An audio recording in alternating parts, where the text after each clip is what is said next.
Bonjour chers amis, j'espère que vous allez bien.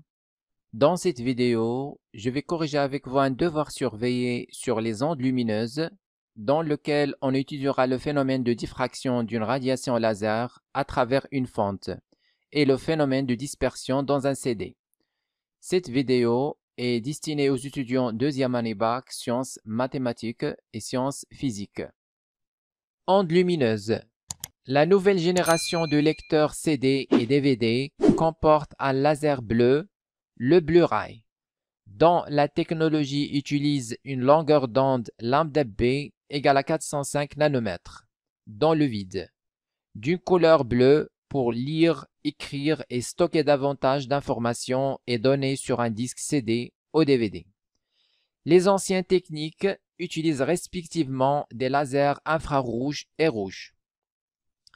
Donc ici, on compare entre les anciennes technologies qui utilisent les radiations laser infrarouges et rouges pour stocker d'informations sur un CD ou DVD avec la nouvelle technologie qui utilise la radiation laser bleue pour écrire ou bien stocker d'informations sur un CD ou DVD. Donc ici, on utilise la propriété qu'on a déjà vue dans le cours qui dit que de plus que la longueur d'onde est grande, plus le phénomène de diffraction est plus important. Et donc, la tâche centrale est plus large. Donc ici, on utilise la radiation bleue de longueur d'onde 405 nanomètres, plus petite que la longueur d'onde des radiations infrarouges et rouges. Donc, lorsqu'on écrit avec une longueur d'onde plus petite, on aura plus d'espace pour écrire sur un CD ou DVD. C'est comme si on a une feuille et on essaie d'écrire avec un stylo ou bien avec un feutre de pointeur plus large. Avec un feutre, on peut seulement écrire quelques mots, mais avec un stylo, on peut même écrire un texte. Premièrement, diffraction. On veut retrouver expérimentalement la longueur d'onde lambda D de la radiation monochromatique du laser d'un lecteur DVD. On utilise pour cela le montage de la figure 1. Petit a est la largeur de la fente ici, θ le demi-quart angulaire, D est la distance entre la fente et l'écran, donc c'est cette distance, et L la largeur de la tâche centrale. Premièrement, QCM. Choisir la bonne réponse parmi les propositions. Les tâches de diffraction s'étalent dans la direction petit a direction XX', petit b direction YY'. Donc on sait que la direction des tâches observées sur l'écran sont toujours perpendiculaires à la direction de la fente. Donc ici, comme la direction de la fente est horizontale, alors les tâches observées sur l'écran vont être verticales, c'est-à-dire selon l'axe YY'.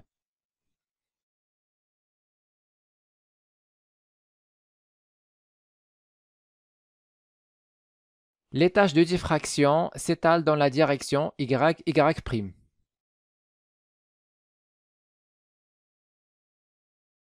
Question 1.2. Le phénomène de diffraction des ondes lumineuses est visible si la largeur A des ouvertures est... Réponse A, la largeur A est à peu près égale lambda. Réponse B, la largeur A est comprise entre lambda et 10 lambda. Réponse C, la largeur A est comprise entre 10 lambda et 100 lambda. Alors, d'après le cours, le phénomène de diffraction est visible lorsque la largeur A des ouvertures est inférieure ou du même ordre que la longueur d'onde lambda. Et aussi lorsque la largeur A est à 10 fois jusqu'à 100 fois la longueur d'onde lambda. Donc la bonne réponse, c'est la réponse A et la réponse C.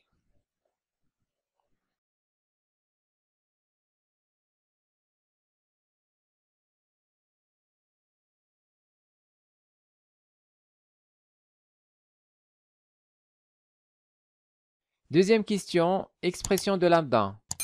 De 1, établir la relation entre θ, L et D. On supposera θ suffisamment petit pour considérer tangente θ égale à θ, avec θ en radians.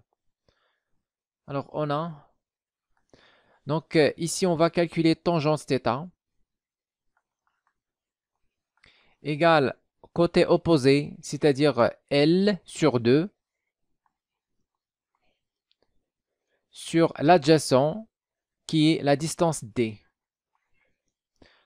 Alors ici, on suppose que tangente θ est à peu près égale à θ. Alors, on aura θ égale à L sur 2D.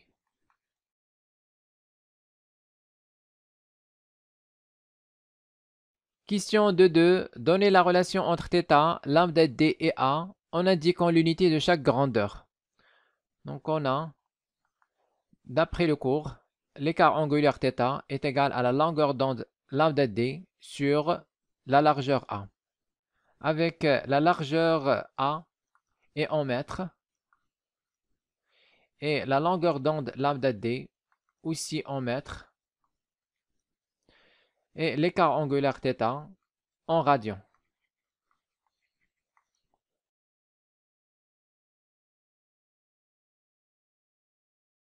Question 2.3. En déduire la relation lambda d égale LA sur 2D.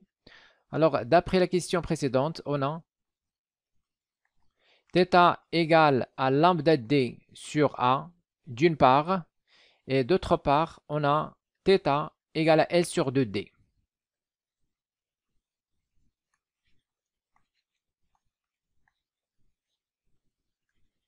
Donc, on déduit que lambda d sur A est égal à L sur 2D.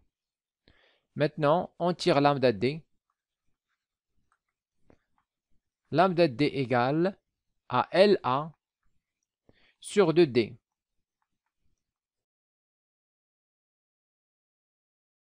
Troisième question, détermination de la longueur d'onde lambda d de la radiation d'un laser de lecteur DVD. Pour la figure de diffraction obtenue avec le laser DVD, on mesure L égale 4,8 cm. On remplace alors le laser DVD par le laser utilisé dans le lecteur Blu-ray sans modifier le reste du montage. On obtient une tâche de diffraction de largeur L' égale à 3 cm. À partir de ces deux expériences, calculez la valeur de la longueur d'onde lambda d de la radiation monochromatique d'un lecteur DVD. Donc ici, on change le laser utilisé dans un lecteur DVD qui donne une tâche de largeur L égale 4,8 cm par un laser utilisé dans un lecteur Blu-ray qui donne une tâche de largeur L' égale 3 cm. Et on nous demande de déterminer la longueur d'onde lambda d de la radiation monochromatique dans un DVD.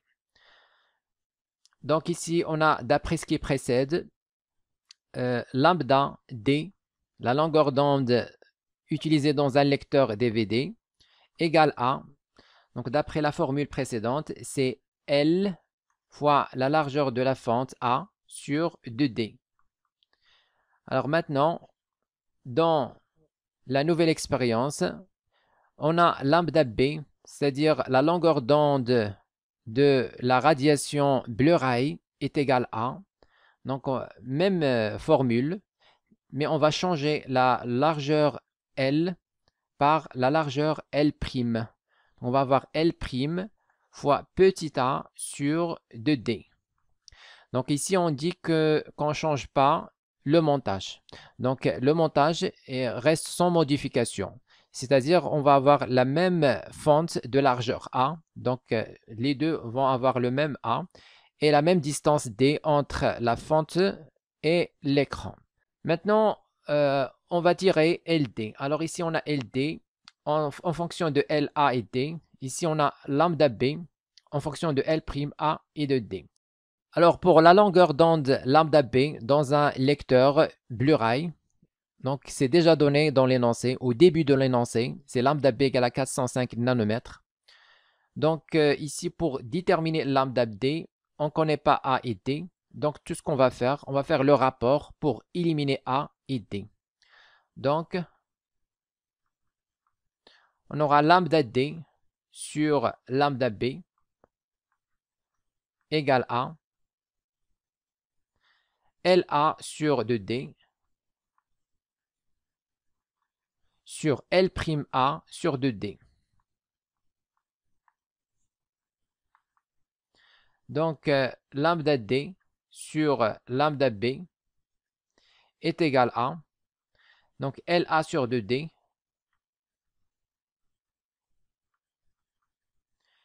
et on multiplie par l'inverse de L'A sur 2D, c'est-à-dire 2D sur L'A.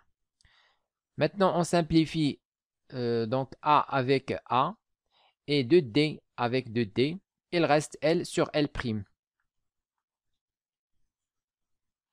Maintenant, on tire lambda D. Alors, lambda D égale à L sur L' multiplié par lambda B. Alors, application numérique. Lambda D égale à, donc L, dans L c'est 4,8 sur L', 3 cm. Donc 4,8 cm sur 3 cm multiplié par lambda B, c'est 405 nanomètres, c'est-à-dire 10 puissance moins 9. 1 nanomètre est égal à 10 puissance moins 9 mètres. Alors, on trouve lambda D égale 648 nanomètres.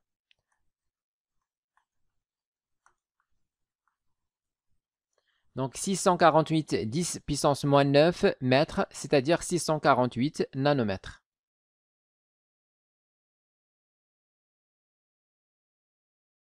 Partie 2, dispersion. Un CD est constitué de polycarbonate de qualité optique dont l'indice de réfraction est n égale à 1,55 pour la radiation lumineuse utilisée dans le lecteur CD. Première question, soulevez la vitesse de la radiation dans le polycarbonate. Donnez la relation entre les grandeurs physiques n, c et v. On définit l'indice de réfraction n dans le milieu de polycarbonate qui constitue le CD par la vitesse de la lumière dans le vide, c, sur la vitesse de la radiation dans le polycarbonate. Donc on a l'indice de réfraction égal à la vitesse de la lumière dans le vide, c, sur la vitesse de la radiation dans le polycarbonate qui constitue le CD. Deuxième question, quelle grandeur caractéristique de la radiation du laser n'est pas modifiée lorsque son rayon passe de l'air dans le disque? La fréquence de la radiation lumineuse n'est pas modifiée car elle est imposée par la source laser.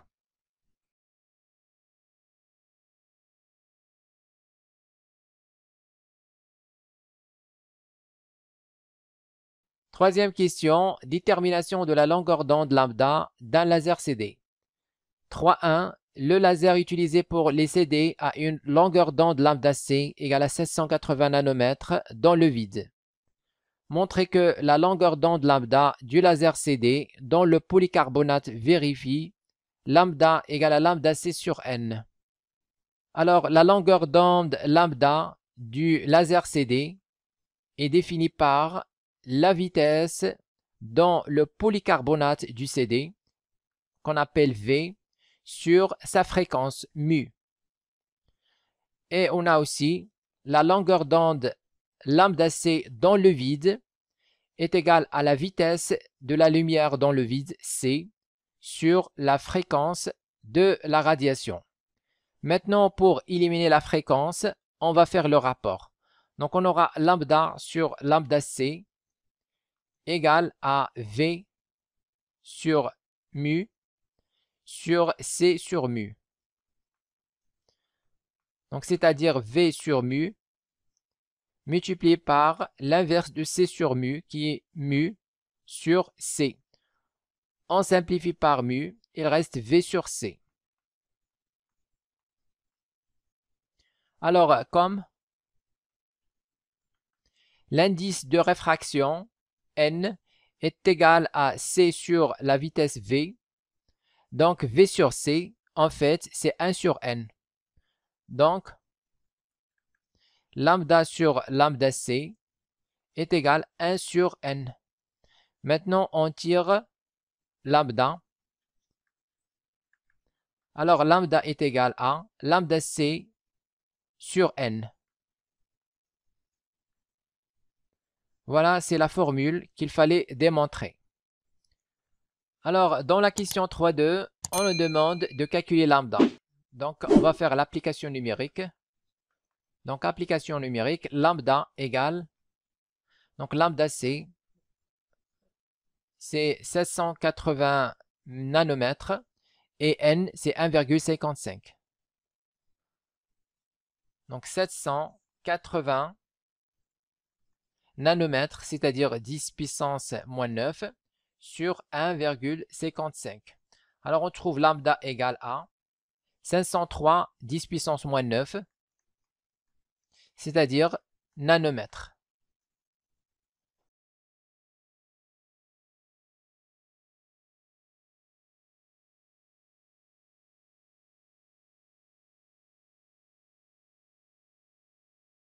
Écrivez-moi vos remarques dans les commentaires et n'oubliez pas de cliquer sur j'aime si vous appréciez notre contenu et de s'abonner à notre chaîne YouTube. C'est absolument gratuit pour recevoir de nouvelles vidéos.